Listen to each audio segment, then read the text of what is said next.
영적 성숙을 위해서 우리가 이제 갖고 있었던 실상이 아니라 이 환상을 버려야 된다. 이런 주제를 가지고 벌써 6번째 시간까지 왔습니다. 오늘은 교회에 대한 7가지 환상을 버리자. 교회에 대한 7가지 환상. 이것을 버리자라는 그런 주제를 가지고 같이 말씀을 나눠보도록 하겠습니다. 에베소 4장 11절부터 말씀을 같이 읽어보겠습니다. 그분이 어떤 사람은 사도로, 어떤 사람은 예언자로, 어떤 사람은 복음 전도자로, 또 어떤 사람은 목사와 교사로 삼으셨습니다. 그것은 성도들을 준비시켜서 봉사의 일을 하게 하고 그리스도의 몸을 세우게 하려고 하는 것입니다. 그리하여 우리 모두가 하나님의 아들을 믿는 일과 아는 일에 하나가 되어 온전한 사람이 되어서 그리스도의 충만하심의 경지에까지 다다르게 됩니다. 우리는 이 이상 더 어린아이로 있어서는 안 됩니다. 우리는 인간의 속임수나 간교한 술수에 빠져서 온갖 교훈의 풍조에 흔들리거나 이리저리 밀려다니지 말아야 합니다. 우리는 사랑으로 진리를 말하고 살면서 모든 면에서 자라나서 머리가 되시는 그리스도에게까지 다다라야 합니다. 온 몸은 머리이신 그리스도께 속해 있으며 몸에 갖추어져 있는 각 마디를 통하여 연결되고 결합됩니다. 각 지체가 그 맡은 분량대로 활동함에 따라 몸이 자라나며 사랑 안에서 몸이 건설됩니다. 아멘. 제가 10여 년 전쯤에 한번 설교 시간에 언급했던 적이 있는, 기억하실지는 모르겠어요. 그런 사건인데, 행복 전도사라고 불렸던 분이 있습니다. 최윤희 씨라는 분인데요. 항상 방송에 나오면 항상 그 환한 웃음, 또 긍정의 에너지, 이런 것들을 막 뿜어내시던 그런 분이었었습니다. 그분이 강연에 나올 때마다 하는 말들이 뭐냐면, 행복은 저 멀리 있는 무지개 너머에, 저 멀리 무지개 너머에 있는 게 아닙니다. 신기루가 아닙니다. 바로 지금 당신이 서 있는 이 자리, 당신의 마음속에서 만들어가는 겁니다. 이렇게 얘기했단 말이에요.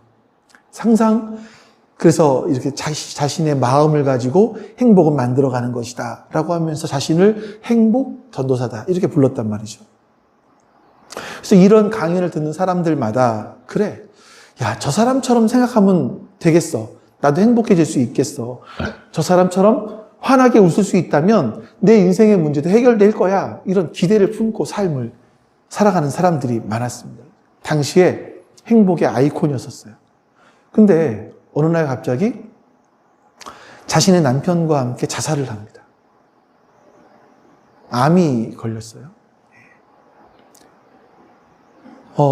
그분이 이런 말을 해요. 마지막에 유서에 사람들에게 행복하게 살으라고 외쳤지만 정작 난 하루도 행복하지 못했습니다. 매일 밤 약과 수면제 없이는 잠들 수 없었습니다. 사람들의 기대라는 가면 뒤에 숨어서 홀로 절망했습니다. 이제 더 이상 행복한 척하며 살아갈 자신이 없습니다. 이런 말을 하면서 이런 유서를 남기고 자살을 했습니다. 제가 오늘 말씀을 준비하면서 행복하지 않았던, 행복을 전하지 못했던 행복 전도사의 모습이 어쩌면 오늘날 우리나라, 우리 교회들의 모습, 우리 교회의 모습은 아닌가? 하는 그런 생각이 좀 많이 들었어요. 세상을 향해서 참된 생명, 영원한 기쁨, 진짜 행복, 이걸 전해야 될 사명을 가지고 우리 교회는 있거든요. 근데 정작 생명의 힘을 잃어버리고요. 진짜 내가 행복하지 않아. 진짜 내가 내 삶 가운데 예수님을 믿음으로 행복을 누리지 못해요. 그럼 세상에 어떻게 행복을 전할 수 있겠습니까? 교회가 세상의 방식과 똑같이 움직이면서 어떻게 하나님 나라를 전할 수가 있겠습니까? 그러니까 사람들이, 저 사람들이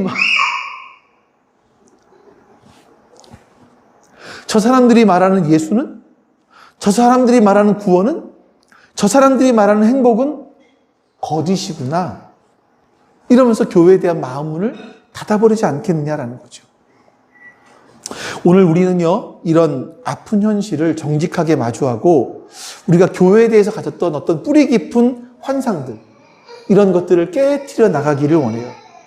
진짜 교회 안에 있는 생명력, 우리에게 맡겨진 사명들, 이걸 다시 한번 발견할 수 있기를 바랍니다. 먼저 이 교회의 정체성을 흔들어버리는 세 가지의 환상이 있어요. 첫 번째 환상은 우리 안에 어떤 가장 뿌리 깊은 오해, 강력한 오해인데, 우리는 너무나 자연스럽게 교회 그러면 건물을 생각하잖아요. 건물. 그래서 교회가 어디 있어요? 물어보면 우리는 주소를 알려주게 되죠. 야, 그 교회 참 잘 지었더라. 우리는 건물의 외형을 칭찬합니다. 그 많은 교회들이 홍보 책자를 만들어요. 또 이제 우리가 선교하는 교회, 선교지의 이런 사진들을 보여줘요. 그러면 대부분 다 사람들은 없고 큰 교회 건물, 외부, 내지는 화려한 내부, 이런 사진들. 선교지 교회 사진들, 이런 것만 그냥 찍어서, 보여주기도 하죠. 때로는 선교지에 있는 교회들 같은 경우는 그 선교지를 탐방한 목사 부부와 때로는 선교위원들 몇 명, 이렇게 해서 사진을 찍어 놓기도 합니다. 왜 이런 생각이 들어가냐면, 이 교회를 구약의 성전과 같은 개념이라고 생각하기 때문에 그래요. 더 크고, 더 웅장하고, 더 거룩해 보이는 그런 성전을 짓는데, 교회의 온 힘과 온 재정을 다 쏟아붓게 됩니다. 물론 예배와 교제를 위해서 건물은 분명히 필요합니다. 근데 문제는 교회가 건물과 거의 동일시되면서 사람에게 투자해야 되는데 사람에게 투자하지 않고 그 에너지를 차가운 벽돌, 시멘트 이런 데 쏟아붓고 있더라라는 거죠. 제가 여러분들에게 팟캐스트로 보내드렸는데 오전 9시쯤에 보내드렸어요. 듣고 오셨는지 모르겠어요. 교회를 성경에서는요, 교회를 말할 때 에클레시아라고 합니다. 근데 에클레시아가 성경에 약 114번 나와요. 근데 단 한 번도 교회를 그 에클레시아는 건물이라고 말한 적은 없습니다. 원래 뜻이 뭐냐면 세상으로부터 부름받은 사람들의 모임이에요. 모임. 회중. 이게 교회인 겁니다. 예수님은 교회의 본질을 이렇게 말씀하세요. 마태복음 18장 같이 한번 읽어보겠습니다. 두세 사람이 내 이름으로 모여있는 자리, 거기에 내가 그들 가운데 있다. 여러분, 교회는요, 건물의 크기나 좌석의 숫자로 정의되지 않습니다. 교회는 예수님의 이름 때문에 모인 사람들, 바로 너와 나, 우리, 이 모임 자체가 바로 교회인 거죠. 화려한 예배당에 수천 명이 모여있지만 그곳에서 유명한 설교를 듣고 멋진 찬양을 감상한다면, 근데 거기서 예수님의 이름으로 모여서 진정한 교제, 예수님의 이름으로 모이는 것도 아니고 진정한 교제가 일어나지도 않는다면 거기는 잘 만들어진 그냥 콘서트홀인 겁니다. 반대로 허름한 상가에서 두세 사람이 모여서 눈물로 기도하고 서로를 정말 사랑하며 서로를 위해 기도할 수 있다면, 말씀 안에 살아가기 위해서 서로 몸부림친다면 거기가 바로 하나님께서 임재하시는 진짜 교회인 거죠. 그러면 여러분, 우리는 분명해집니다. 우리가 뭘 해야 될지가 분명해지죠. 우리는 진짜 교회다운 교회의 모습을 갖춰가기 위해서 우리는 분명히 서로를 더 사랑하고 서로를 위할 수 있고 아낄 수 있는 정말 좋은 구조를 우리는 갖고 있는 겁니다. 우리가 그것을 추구해 나가야 되겠죠. 자, 이 교회의 모습이 어떠해야 될지 초대교회에서 분명히 보여주는데요. 로마서 16장 5절입니다. 같이 또 읽어볼게요. 그리고 그들의 집에서 모이는 교회에도 문안하여 주십시오. 나의 사랑하는 에베네도아에게도 문안하여 주십시오. 그는 아시아에서 그리스도를 믿는 첫 열매입니다. 이 그들의 집이라고 했는데 이 그들의 집이 누구냐면 브리스가와 아굴라예요. 브리스길라와 아굴라. 그러니까 잘 문장을 보세요. 그들의 집에서 브리스길라와 아굴라의 집에서 모이는 교회. 집의 건물? 교회? 이걸 말하는 건 아니죠. 그러니까 뭐냐면 바로 그 집 안에 있는 그리스도를 주로 고백하는 사람들의 모임, 이걸 말하는 거예요. 이게 교회라는 거예요. 우리가 주기도문을 고백할 때 하늘에 계신 나의 아버지여 이렇게 말하지 않습니다. 우리는요. 하늘에 계신 우리 아버지예요. 교회는요, 하나님을 우리 아버지라고 함께 부르는 하늘 가족인 거예요. 하늘 가족. 그러니까 옆에 지금 계신 분들이 사실은요, 하나님을 아버지라고 부르는 영적인 가족들인 겁니다. 사실은 예수님이 우리의 형제라고 하잖아요. 우리는 그 하나님 아버지를 통해서 세상을 보는 법을 배우고 사랑하는 법을 배우고 함께 살아가는 법을 배워야 되는 거예요. 이게 교회인 겁니다. 교회는 건물이 아니죠. 바로 우리 하나님을 아버지로 부르는 사람들. 우리가 이 진리를 붙잡으면 비로소 우리는 벽돌이 아니라 사람에게 투자하는 진짜 건강한 교회가 될 수 있는 겁니다. 자, 이 첫 번째 환상과 이어지는 두 번째 환상은요, 사람들은 교회를 세상과 완전히 분리된 성스러운 공간이다라고 생각을 해요. 거룩이라는 단어가 그거잖아요. 분리되었다, 구별된다라는 뜻이잖아요. 그래서 이 개념을 오해하다 보니까 교회는 세상으로부터 분리되어야 된다. 세상과 사회와 어떤 문화와 담을 쌓아야 된다. 이렇게 생각을 합니다. 이런 생각은요, 예배의 형식에도 굉장히 중요한 그 영향을 끼칩니다. 여러분, 우리나라 한국교회에 예배당에 드럼이 들어간 지는 사실 얼마 안 돼요. 드럼, 기타, 이게 들어간 지가 얼마 안 됩니다. 왜냐하면 이 드럼 같은 경우는 누가 연주합니까? 세상 가수들, 이런 사람들을 위해서 연주하는 거잖아요. 그러니까 세상 세속의 악기라고 생각하는 거예요. 옛날 목사님들이. 그래서 기타, 이런 드럼, 이런 것들을 예배당에 절대 못 가지고 들어오겠습니다. 예배당에는 오직 뭐죠? 파이프 오르간. 이것만 놓을 수 있다고 생각을 했었지요. 그리고 피아노만. 근데 사실 유럽에 가보면 큰 술집에는 파이프 오르간들이 있더라고요. 그러니까 거룩하냐 속되냐, 이것은 악기가 어디서 쓰이기 때문에 거룩하고 어디서 안 쓰이기 때문에 성스럽고 이것이 아니라 그것을 사용하는 사람의 목적, 마음, 이게 중요한 겁니다. 우리가 본질을 잃어버리고 형식에 얽매이게 되면 우리는 세상과 소통할 수 없는 우리가 영적인 개토를 만들어요. 그 안에 갇히게 되는 겁니다. 성경은 계속해서 이렇게 말하죠. 하나님은 사람의 손으로 지은 곳에 계시지 않는다. 이게 성경의 고백이에요. 스데반이 돌에 맞아 죽으면서 이렇게 외칩니다. 사도행전 7장 말씀입니다. 같이 한번 읽어볼게요. 그런데 지극히 높으신 분께서는 사람의 손으로 지은 건물 안에 거하시지 않으십니다. 그것은 예언자가 말하기를 주님께서 말씀하신다. 하늘은 나의 보좌요, 땅은 나의 발판이다. 너희가 나를 위하여서 어떤 집을 지어주겠으며 내가 쉴 만한 곳이 어디냐? 이 모든 것이 다 내 손으로 만든 것이 아니냐 한 것과 같습니다. 우리는요, 우리가 지어놓은 예배당 건물에 하나님을 감금시켜 놓으려고 합니다. 하지만 많은 분들이 하나님은 감금되시는 분이 아니죠. 이걸 가리켜서 목욕탕 신앙이라고 얘기하더라고요, 신학자들이요. 왜냐하면 일주일에 한 번 교회를 봐요. 그리고 형식적으로 예배를 드려요. 근데 한 주간에 어떤 죄 지은 것들을 목욕탕에서 씻어내는 거예요. 이렇게. 그리고 좀 내가 종교적인 의무를 했어. 그러니까 난 좀 깨끗해진 거야.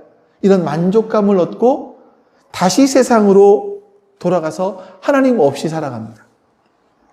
마치 일주일에 한 번씩 교회로 하나님을 면회오는 것 같은 그런 모습들이 이게 바로 목욕탕 신앙인 거예요. 근데 여러분, 기독교 신앙의 본질은 그게 아니죠. 하나님은 우리의 삶의 한복판에 계십니다. 아주 치열한 경쟁이 벌어지는 직장 속에, 우리가 부부싸움을 했기 때문에 냉기가 흐르고 있는 우리 가정에, 친구와의 갈등 때문에 어려워하고 있는 그 관계, 친구와의 관계 속에, 심지어 죄책감 때문에 내 마음이 좀 이렇게 괴로워하고 있을 때, 그때도 주님은 우리와 함께 계십니다. 하나님을 예배당 안에만 가두려고 하는 것은 우리의 신앙을 아주 편리하게 만들려고 하는 거죠. 일주일에 한 2시간만 거룩한 척하면 돼요. 교회 나와서. 네. 그러나 여러분, 진정한 예배는요, 삶과 예배가 분리되지 않습니다. 우리의 직장, 우리의 가정, 우리의 학교, 우리의 삶의 터전이 바로 하나님 앞에서 거룩하게 구별되어 살아야 될 성전이라는 것을 여러분 기억하셔야 됩니다. 세 번째 환상은 교회에 대한 기대치를 비현실적으로 높이는 오해예요. 교회는 양심적이고 종교적인 열심이 특심이고 흠이 없는 사람들, 이런 완벽한 사람들만 모이는 곳이다라는 그런 생각들을 사람들이 은연중에 해요. 왜 그러냐면, 왜 이렇게 말하냐면, 교회 나오세요 라고 하면, 나는 아직 뭐 술도 못 끊었고요, 담배도 못 끊어서 어떻게 교회를 가요? 이런 경우 좀 더 나가면 이런 분도 있어요. 성당은 술, 담배를 먹어도 상관없다고 해서 나는 성당 나갈래요. 이렇게 말하는 분도 있죠. 우리가 이제 어렸을 때 보면 교회에서 어떤 애들이 가요를 불러요. 가요를 부르면, 야, 거룩한 예배당에서, 교회에서 어떻게 가요를 불러? 이렇게 너무나 성과 속을 구별해 놓은 거죠. 이게 좀 문제라는 겁니다. 이게 문제라는 거죠. 그래서 어떤 분들은 또 이러다 보니까 어떤 분들은 교회에 와서 보니까 사람들이 다 행복해 보여요. 아무 문제가 없는 사람들처럼 보여요. 이러다 보니 나는 부족한 사람인데, 나는 상처도 많고 고민도 많은 사람인데, 야, 저렇게 행복해 보이는 사람, 아무 문제가 없는 것처럼 보이는 사람들과는 나는 어울릴 수 없겠다. 이런 생각을 하고 교회에서 발길을 돌리기도 합니다. 여러분, 이 처음에 말씀드렸던 행복전도사가 자살을 하게 된 것은 우울증만이 아니었습니다. 그건 나는 항상 행복해야만 해 라는 어떤 완벽주의인 거예요. 사람들의 기대 속에 그녀는요, 더 이상 아프다고 말할 수가 없었고요, 힘들다고 소리칠 수가 없었어요. 교회가 근데 그런 게 아닌가? 교회에 오면 거룩해야 되고 평안해야 되고 믿음이 좋은 것처럼 보이는 표정을 지어야 돼요. 이런 문제가 있으면, 어떤 삶의 문제가 있으면 마치 그 사람이 뭔가 나쁜 짓을 하고 죄를 지었기 때문에 하나님께 벌을 받고 있는 것처럼 그렇게 보여주기도 한다는 거예요.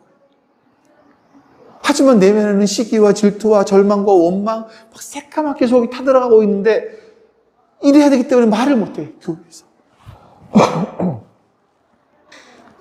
이런 생각들이 있다 보면, 이런 갈등들이 속 안에 생기다 보면 이 교회에 대해서 완벽을 요구하는 겁니다. 교회에서 갈등이 생겨요. 아니, 교회가 저럴 수가 있나? 교회에서 서로 싸워요? 아니, 뭐 교회가 어떻게 저렇게 싸울 수가 있지? 교회 내에서? 이게 무슨 교회야? 실망하면서 떠나기도 하고 교회를 비판하기도 하고. 근데 예수님 분명하게 말씀하십니다. 누가복음 5장 32절 같이 한번 읽어보죠. 예수께서 그들에게 대답하셨다. 건강한 사람에게는 의사가 필요하지 않으나 병든 사람에게는 필요하다. 나는 의인을 부르러 온 것이 아니라 죄인을 불러서 회개시키러 왔다. 이 말씀은요, 예수님은 나는 건강해 라고 자신하는 병든 자를 위해서 예수님이 오신 것이 아니라 내가 병들었음을 정직하게 인정하는 그런 사람을 위해서 예수님이 오셨다라는 뜻이죠. 여러분, 교회는요, 완벽한 성자들이 모여서 자신의 어떤 그런 성스러움들을 보여주는 박물관과 같은 곳이 아니에요. 상처 입은 영혼들이 모여서 치료받는 영적인 병원인 겁니다. 우리는 정도의 차이는 있지만 영적이고 정서적이고 관계적으로 다 사실 질병을 앓고 있는 사람들이에요. 다 마찬가지예요. 어떤 사람들은 막 응급실에 실려온 것 같은 그런 사람도 있어요. 중환자도 있고요. 어떤 사람들은 꾸준히 치료를 받고 회복되어 가는 사람도 있고요. 어떤 사람들은 재발한 사람도 있어요. 그래서 여러분, 교회에서 사람들의 눈살을 찌푸리는 어떤 미숙한 행동을 누가 해요? 세상의 가치관을 아직 버리지 못한 말들을 해요? 놀라지 마십시오. 그건 교회가 잘못되었다는 얘기가 아니라, 지금 병원에 찾아온 거구나. 교회가 병원의 역할을 하고 있구나. 이걸 보여주는 겁니다. 진짜 이상한 교회는요, 아무런 갈등이 없는 교회예요. 아무런 문제가 없는 교회예요. 이런 교회는 그 안에 들어가 보면 상대방의 상처에 무관심해요. 아무런 관심이 없어요. 그리고 항상 어느 정도의 적당한 거리를 두고 내 속마음은 절대 얘기하지 않습니다. 그냥 와서 가면을 쓰고 거룩한 척, 행복한 척, 잘 되는 척 하며 살아가는 그런 사람들의 모임인 거죠. 동호회, 예수라는 어떤 취미 생활을 하려는 동호회에 모인 사람들인 거죠. 우리가 이것을 깨달으면 우리에게 참 자유를 줍니다. 우리 옆에 있는 형제자매들의 약함이 보이잖아요. 여러분들이 저를 볼 때 저의 목사의 약함이 보이잖아요. 그러면 저를 정죄하는 재판관으로 있는 것이 아니라, 맞아, 나에게도 저런 약함이 있었지. 저게 내 숨겨진 모습이지. 이것을 깨닫게 되는 겁니다. 이런 고백을 할 때 우리 마음은요, 비판하는 자세에서 불쌍히 여기는 자세로 바뀌어져요. 하나님께서 나를 얼마나 참고 기다리셨을까? 이런 생각이 들기 시작하는 거예요. 이 하나님께서 나 같은 사람을 얼마나 오래 참으셨을까를 생각하다 보면 저 옆에 있는 사람도 기다릴 수가 있게 되는 겁니다. 우리는요, 교회는요, 우리 연약함과 부족함을 인정하는 것을 넘어서 이걸 통해서 하나님의 은혜를 배우고 함께 사랑하는 법을 배우며 성장하는 곳이 바로 교회인 거예요. 이렇게 교회가 그리스도의 몸으로, 하늘 가족으로, 영적 병원으로 이런 정체성을 회복하게 된다면 그 다음에 이런 질문이 생깁니다. 그러면 교회는 어떻게 살아 움직일 수 있을까? 이거죠. 교회가 살아 움직이기 위해서는요, 교회의 생명력을 뺏어가는 또 다른 환상 3가지를 우리가 깨트려야만 합니다. 첫 번째인데 많은 분들이 동의하실 거예요. 교회는 너무 깊이 빠지면 안 돼. 광신도가 되면 안 돼. 이런 생각을 사람들은 많이 합니다. 이런 것들은 아마 성령 충만하다라고 말하는 일부 기독교인의 왜곡된 어떤 비상식적인 모습 때문이 아닐까 하는 생각이 들어요. 그러니까 성령 충만이라는 건 사실 기독교인들이 경험할 수 있는 가장 높은 경지의 최고의 영적 상태, 풍성한 상태를 말하거든요. 근데 성령 충만하다라고 말을 하면서 보여주는 어떤 비이성적이고 어떤 배타적인 모습들, 이것 때문에 성령 충만의 진짜 의미를 사람들이 오해합니다. 그래서 교회에 깊이 빠지면 저 사람처럼 돼. 이런 생각을 하면 스스로 방어막을 치는 거죠. 그래서 신앙생활하는 거는 주일에 한번 교회 나가면 되는 거야. 거기다 헌금도 좀 하면 되고, 이렇게 적당한 거리를 두는 겁니다. 근데 여러분, 예수님께서 이 땅에 오신 이유는 뭘까요? 예수님께서 이 땅에 오신 이유가 우리들이 일주일에 한번 교회에 나오라고, 그것을 위해서 예수님이 오신 걸까요? 요한복음 10장 10절입니다. 같이 한번 읽어볼까요? 도둑은 다만 훔치고 죽이고 파괴하려고 오는 것뿐입니다. 나는 양들이 생명을 얻고 또 더 넘치게 얻게 하려고 왔다. 예수님은 단지 우리가 구원이라고 하는 어떤 천국행 티켓을 주기 위해서 오신 것이 아니라 구원받은 우리가 그 생명력이 넘치는 풍성한 삶을 살게 하시기 위해서 우리의 이 땅에 오셨다는 거예요. 그러니까 풍성한 삶이라는 건 여러분 물질적인 것만을 말하지 않아요. 물질적인 것도 포함됩니다. 근데 물질적인 것만을 말하는 것이 아니라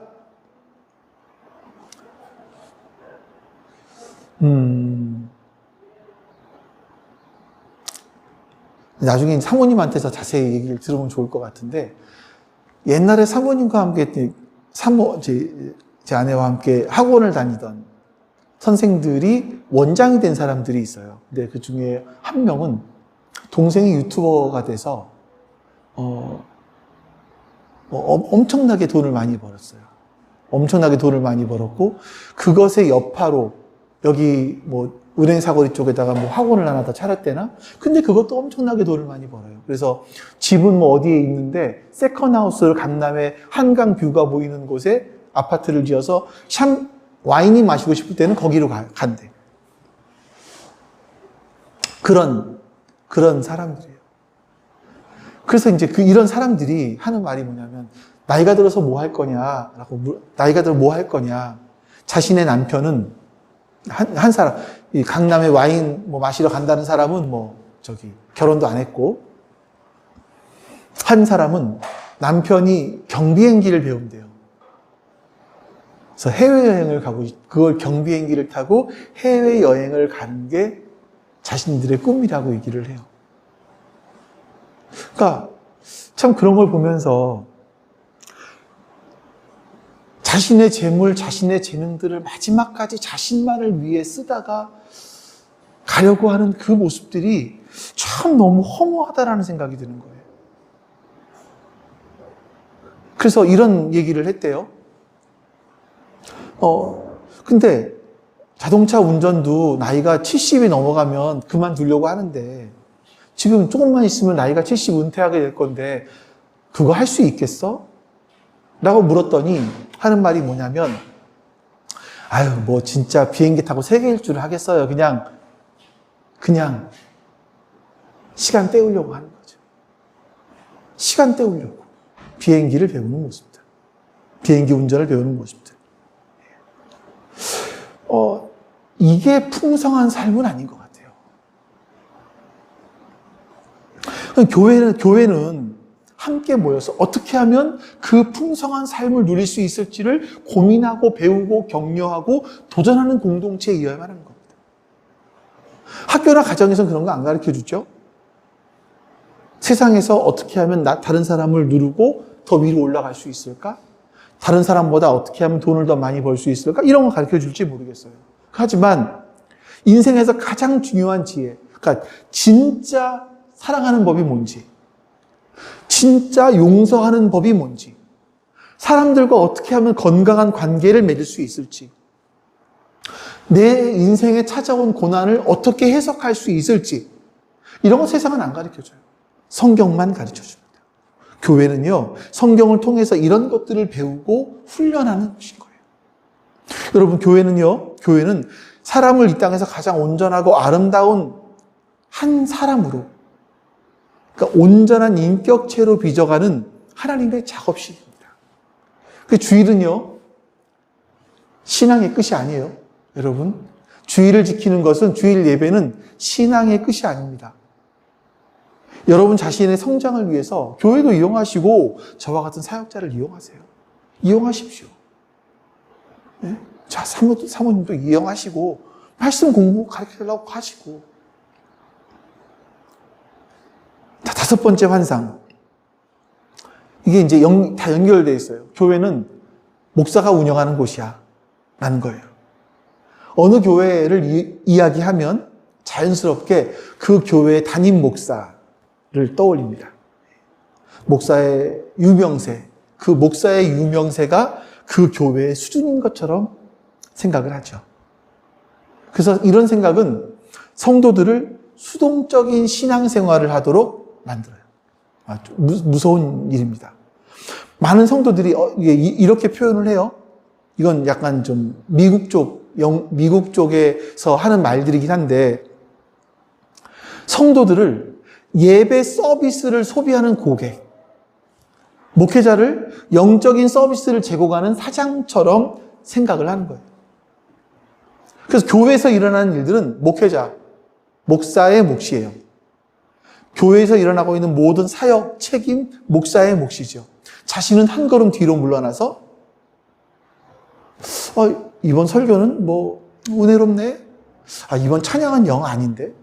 교회가 성도들 잘 못 돌보는 것 같아. 이렇게 교회를 비평하고 평가하고 불만을 표시하는 이런 모습들이 성도들에게 교회에 나타날 수 있다는 겁니다.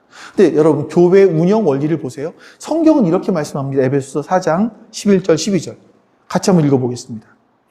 그분이 어떤 사람은 사도로, 어떤 사람은 예언자로, 어떤 사람은 복음 전도자로, 또 어떤 사람은 목사와 교사로 삼으셨습니다.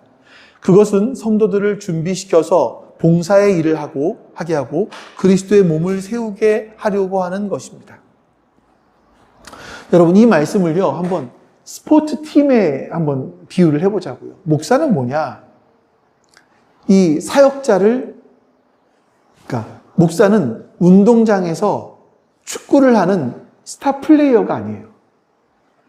선수가 아닙니다. 오히려 여러분들, 선수인 여러분들을 훈련시키고 전략을 짜고 지원하는 코치의 역할을 해요. 목사는요. 그러니까 그리스도의 몸이라는 팀이 건강하게 움직이기 위해서는 눈과 손과 발과 이 모든 지체가 각자의 역할을 해 나갈 때 가능한 겁니다. 눈이 나는 보는 것만 할 테니까 손은 네 마음대로 알아서 해. 손은 나는 잡기만 할 테니까 발 너는 알아서 따로 움직이기만 해. 생각은 머리가 해. 라고 말할 수가 없는 거죠. 모든 지체가 유기적으로 연결되어서 함께 움직일 때 비로소 몸은 살아 움직입니다. 여러분, 교회라는 경기에 여러분은 구경꾼이 아니에요. 하나님께서 각자에게 주신 재능이 있습니다. 은사가 있습니다. 또 시간도 있고 물질도 있습니다. 이것을 들여서 교회를 함께 세워나가는 경기장의 주전 선수가 바로 여러분이라는 사실을 잊지 마시기 바랍니다. 6번째, 현대사회의 이 개인주의와 굉장히 맞물려서 더욱 교묘하게 우리 마음속에 파고드는 생각이 있어요. 코로나가 지나면서 우리나라는 급격히 더 심해졌어요.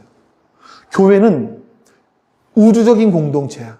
그러니 한 지역교회에 소속될 필요가 없어. 요즘 여러분 이런 사람들이 생겨요. 어떤 목사는 설교가 좋아. 온라인으로 그 목사의 설교를 들어요. 어떤 교회는 찬양 집회를 너무나 잘해요. 그래서 B 교회는 찬양 집회에서 찬양을 들어요. C 교회는 성경 공부를 잘해요. C 교회에서 성경 공부를 해요. 그러니까 이게 교회를 쇼핑하는 거예요. 이런 경우들이 요즘에 점점 더 생기고 있어요. 코로나 이후에 많이 생기고 있어요. 그러면서 이렇게 얘기하죠. 난 온라인으로 헌금해. 그래 나는 주일날 예배도 드렸어. 신실한 크리스찬이야? 라고 생각하는 겁니다. 물론 여러분, 이 우주적인 교회라는 건 굉장히 중요한 신학적인 개념입니다.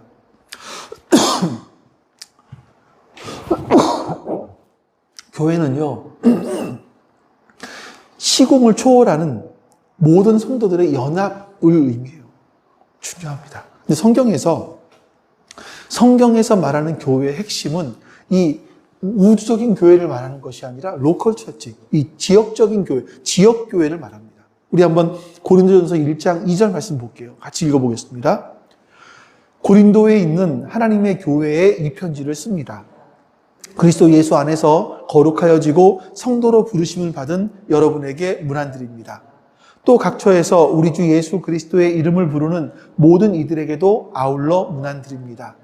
예수 그리스도는 이 사람들의 주님이시며 우리의 주인님이십니다. 원문에는요, 고린도에 있는 하나님의 교회 앞에 정관사가 붙어 있어요. 그 하나님의 교회. 이렇게 붙어 있습니다.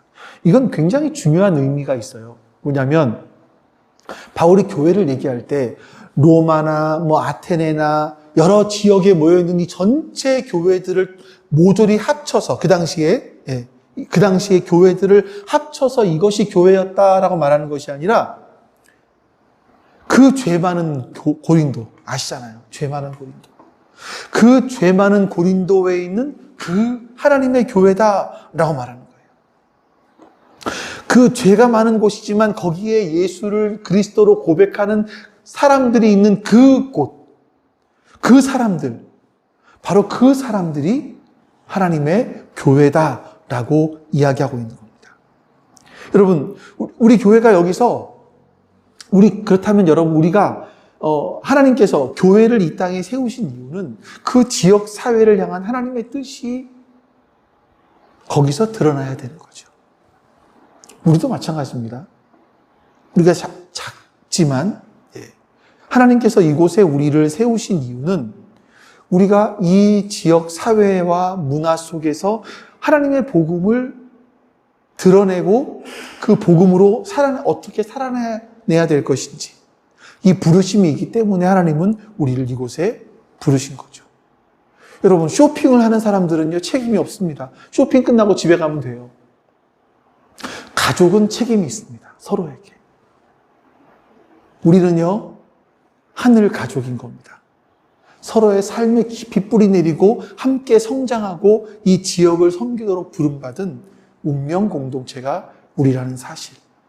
여러분, 잊지 마시기 바랍니다. 자, 이제 마지막 질문입니다. 이렇게 정체성을 회복하고 생명력을 얻은 그리스도의 몸은 왜 존재하는가? 이거예요. 교회의 사명. 이 사명이 무엇일까? 근데 이 사명을 왜곡시키는 마지막 환상이 있어요. 이걸 우리가 깨트려야 되는데, 자, 마지막 7번째 환상은요, 교회는 정치, 사회, 문화, 이런 세상 일에는 관심을 꺼야 된다라는 거예요. 정교 분리의 원칙을 내세워요. 교회가 할 일이 뭐냐? 오직 영혼 구원이다. 오직 영혼 구원. 영혼 구원에서 사람들을 천국으로 보내는 것이다. 이 얘기만 합니다. 그 근거가 뭐냐? 베드로전서 2장 13절 말씀이에요. 볼까요? 같이 읽습니다. 여러분은 인간이 세운 모든 제도에 주님을 위하여 복종하십시오. 주권자나 왕에게나. 자, 복종하라 이렇게 말합니다. 많은 교회가 이 말씀을 인용해서 어떤 부당하지만 그 권력이 하나님이 세우신 거야 하기 때문에 순종해야 돼. 아마 이 얘기 많이 들으셨을 거예요. 부당한 권력도, 독재의 권력도 이게 하나님께서 세우신 거니까 우리가 복종해야 돼라고 생각을 했습니다. 그래서 한국 교회가 70년대, 80년대 독재 정권을 이렇게 지나오면서 이 사회의 불의에 침묵했어요. 근데 요즘에 보면 참 아이러니해요. 그렇게 독재에 침묵하던 그런 교회들이 지금은 특정 정당, 또 특정 정치인들을 굉장히 지지하는데 앞장서고 있다. 이게 좀 되게 아이러니하다는 생각이 들기는 해요. 근데 여러분 이 말씀에서 굉장히 중요한 한 단어를 빼먹었습니다. 이 단어를 빼먹었기 때문에 사람들은 이런 해석들을 하는 거예요. 이게 뭐냐면, 여러분, 인간이 세운 모든 제도에 복종하십시오. 그 중간에 뭐가 있습니까? 주님을 위하여가 있죠. 주님을 위하여. 이 제도에 복종하는데 주님을 위하여 복종하는 거예요. 주님의 뜻에 합당하게 순종하고 있는지, 그 제도나 그 문화가 하나님의 공의와 사랑에 정면으로 대치되고 있지는 않은지, 만약에 정면으로 대치되고 있다면 그리스도인들은 아니오라고 말할 수 있어야 됩니다. 독일의 교회들이 독일 나치 정권에 대해서 이 말씀을 주님을 위하여는 빼먹고 그냥 독일 나치 정권에 순종했어요. 그리고 일부 그 본회퍼 같은 분들, 우리가 선한 능력으로 일어서리 있잖아요. 그런 거. 그 찬송을 부르신 그분, 그 감옥에 갇혀서도 히틀러의 잘못을 이야기했던 그런, 나중에 재평가되긴 하지만 진짜 세상의 모든 제도에 주님을 위해서 복종하는 건 그런 모습들인 겁니다. 이게 잘못된 하나님의 말씀의 정면으로 배치되는 부분들이 있다면 아니오라고 말할 수 있는 우리는 예언자적인 책임을 갖고 있는 사람들이라는 거예요. 예수님은요, 우리를요, 세상의 소금으로, 빛으로 부르셨어요. 그 세상이 썩어 있으면, 세상이 어두워져 있으면 거기에 우리는 빛을 비춰야 되고 그 썩어져 가는 것, 소금을 뿌릴 수 있어야 되는 것이 우리가 해야 되는 일들입니다. 그래서 우리가 이렇게 세상 속으로 들어가라는 거예요. 우리가 그래서 여러분 제가 그리스도인으로서 해야 될 일 중에 한 가지 말씀드리면서 쓰레기를 분리수거하고 환경을 보호하는 작은 실천. 얼마 전에 우리 선거했잖아요. 선거할 때 나라의 미래를 위해서 뭐 누구를 뽑냐가 아니에요. 진보냐 보수냐 이게 문제가 아니라 여러분들이 나라를 위해서 기도하면서 어떤 사람이 대통령이 되는 게 맞는지를 신중히 생각을 하면서 한 표를 찍는 것. 또 직장에서 정직하게 일하는 것. 불의를 보면서 타협하지 않는 것. 이런 모든 것들이 바로 그리스도의 몸으로서 세상을 향한 우리의 사명이라는 거예요. 교회는요, 영혼 구원을 넘어서 하나님의 공의와 사랑이 이 땅의 모든 영역에 스며들어 갈 수 있도록 하는. 어떤 분이 이렇게 얘기했어요. 교회는 하나님 나라의 모델하우스다. 모델하우스에 왜 갑니까? 앞으로 지어질 이 아파트가, 이 건물이 어떤 곳일 거다라는 것을 미리 보러 가는 거잖아요. 마찬가지로 여러분, 세상은요, 교회를 보면서 이런 질문을 해야 돼요. 여러분을 보면서 이런 질문을 해야 돼요. 하나님이 다스리는 나라는 어떤 곳일까? 하나님을 믿는 가정은 어떻게 사랑하는가? 어떻게 용서하는가? 하나님을 믿는 사람들은 어떻게 비즈니스를 하는가? 어떻게 갈등을 직장 내에서 해결하는가? 이게 바로 교회가 이 질문에 대한 답을, 해결책들을 보여줘야 돼요. 이 교회가 할 일이에요. 그래서 교회를 모델하우스라고 얘기하는 거죠. 여러분, 오늘 우리는요, 교회에 대한 7가지 환상을 깨뜨리고 성경이 말씀하고 있는 교회의 진짜 모습을 살펴봤습니다. 이 사진 하나 볼까요? 이런 생각이 들었어요. 교회가 마치 이게 스테인드 글라스인데, 모자이크인데, 유리 조각이잖아요. 깨진 유리 조각으로 이걸 만들었지 않습니까? 교회가 이런 것 같아요. 우리 한 사람 한 사람은 어쩌면 세상에서 치이고 깨져 있는 모습이 아닐까? 이런 상처 입은 유리 조각과 같다라는 생각이 들었어요. 모양도 다르고 색깔도 다르고 상처의 깊이도 다르고, 어떤 조각은 굉장히 날카로워 사람을 찌를 수도 있고요. 어떤 조각은 빛을 다 잃어버렸을 수도 있습니다. 근데 성령님께서 우리를 모으시고 예수 그리스도의 보혈로 우리를 붙여주시면 우리는 그리스도의 몸이 돼요. 그리고 거대한 작품이 되는 겁니다. 우리의 깨어짐은 아픔이 아니라 세상을 비추는 빛이 되는 거예요. 여러분,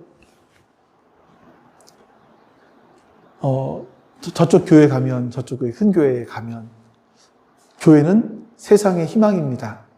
이렇게 붙여놨어요. 근데 저는 그 말 앞에 사실 하나를 더 붙여놓고 싶어요.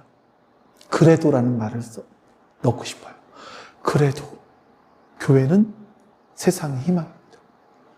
사실 교회들의 모습이 지금은 많이 망가져 있죠. 어쩌면 우리 그리스도인들이 만들어낸 모습일 수도 있습니다만, 그래도 교회는 세상의 희망입니다.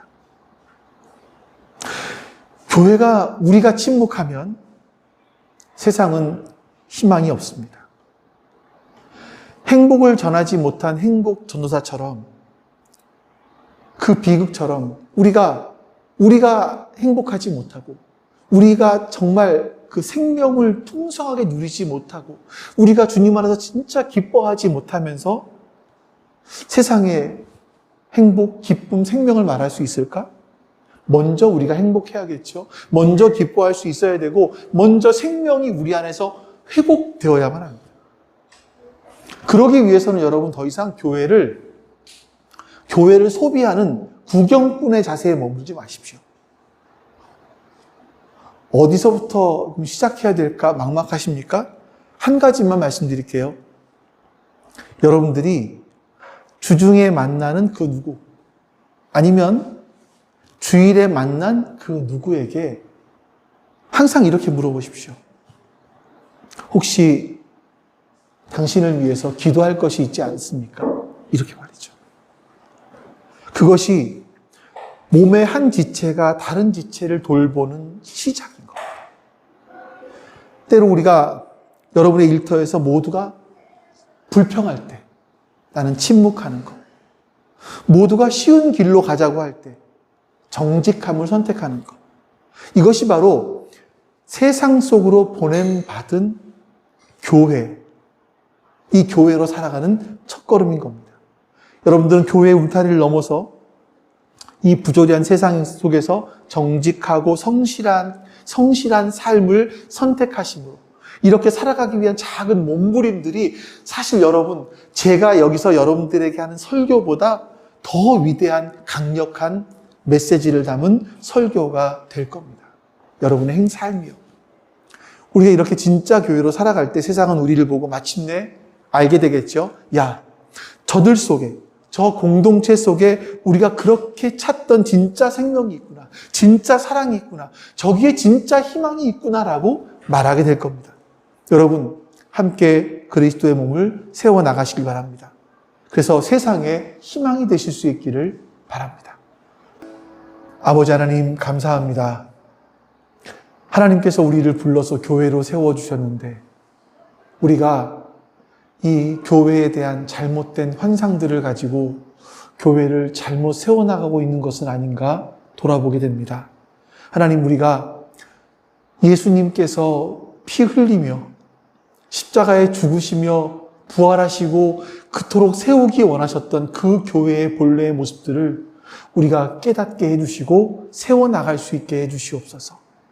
하나님, 그렇게 회복된 교회의 모습으로 그 교회 안에서 진짜 생명과 진짜 기쁨과 진짜 행복함을 누리며 세상에 나가서 행복함을 살아내는 기쁨을 보여주는 생명, 풍성한 생명을 누리는 하나님 그런 모습들을 사람에게 보여줄 수 있는, 그래서 교회를 향해 사람들이 저 교회에는 이 교회에는 참된 행복이 있고 기쁨이 있고 우리가 꿈꾸던 생명이 있다라는 것을 사람들에게 알려줄 수 있는 그런 참된 교회의 모습을 우리가 갖고 살아가게 해주시옵소서.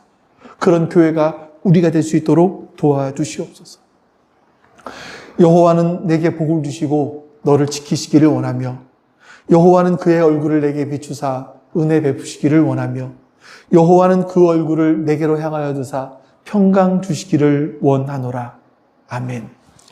이제는 우리에게 참된 생명을 주시기 위하여 또한 참된 행복과 기쁨을 주시기 위하여 이 땅에 오신 예수 그리스도의 은혜와 그 아들을 우리에게 보내신 아버지 하나님의 사랑하심과 그 사랑이 우리의 가슴에 절절히 깨닫게 해주시는 성령 하나님의 내주하심이 지금 주 앞에 모여 예배드린 모든 하나님 백성들 머리 위에 지금부터 영원토록 함께 하시기를 간절히 축원하옵나이다.